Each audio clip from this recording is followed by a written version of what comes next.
आ, तो दीप, पहले मैं कॉल दूं उससे पहले एक स्टैंडिंग ओवेशन एक्चुअली मैं देना चाहूंगा बागले जी को। आज सुबह जब आपने टाटा पावर का जिक्र किया था तो नो डाउट व्यू तेजी का था, लेकिन उन्होंने प्रिसाइजली ये मेंशन किया था कि 1 से 2 दिन में ही स्टॉक में एक बड़ा मूव आ सकता है। और कल के एक बड़े मूव के बाद मुझे ऐसा लग रहा था कि शायद स्टॉक कंसोलिडेशन दिखाए थोड़ा सा। बट अगर आप देखेंगे तो 10% स्टॉक ऊपर है, तो अनिल जी मतलब मानना पड़ेगा कि वाकई जी की जो सीनियोरिटी है वो वाकई में मतलब डिजर्व करते हैं कि पहला बिल्कुल क्यों उनके लिए सेकंड हाफ में बचता है। वागले साहब ने जो टाटा पावर स्टॉक आइडेंटिफाई किया था, जबरदस्त मोमेंटम इस काउंटर ने पकड़ा है और वहां से तो हम देख ही रहे हैं बढ़िया वो इसकी आती हुई है।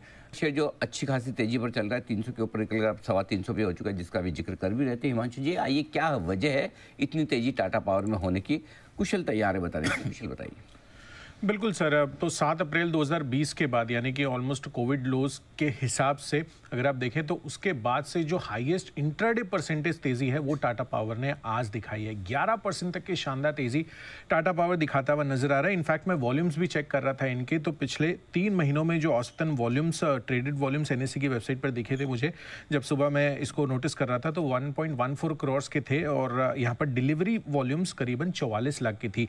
पर पिछले 7 दिनों का ही केवल अगर आप ट्रेंड नोटिस करेंगे तो उसमें ऑलमोस्ट 2 से 3 गुना ये बढ़ती हुई दिखी है। जो 3 महीने की औसतन थी उसके मुकाबले 2.85 crore total traded value volume और 1.21 करोड़ की डिलीवरी वॉल्यूम्स भी आपको आती हुई नजर आ रही है। तो शानदार एक्शन इस वजह से भी देखने को मिल रहा है कि इन्वेस्टर्स यहाँ पर बड़े फोकस कर चल रहे हैं।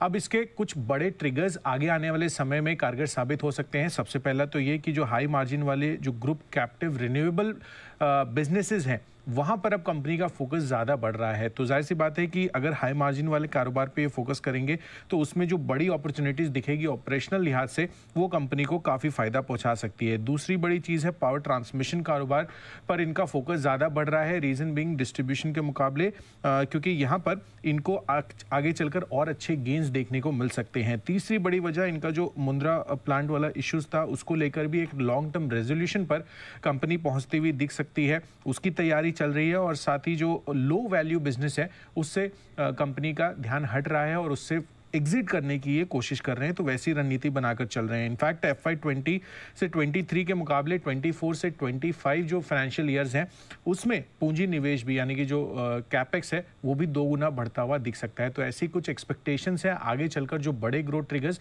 टाटा पावर के लिए कारगर साबित हो सकते हैं। और इसी वजह से जो ब्रोकरेज हाउस है GM फाइनेंशियल, उन्होंने भी डबल अपग्रेड कर दिया है टाटा पावर को। होल्ड की रेटिंग से अब इन्होंने खरीदारी की राय दी है और लक्ष्य भी 230 से सीधा 350 रुपये कर दिए हैं। और ये FY26 तक मान रहे हैं कि जो आय और मुनाफा है उसमें 15% और 32% तक की सालाना ग्रोथ आपको देखने को मिल सकती है। यहाँ बढ़ रहा है सर इस स्टॉक पर?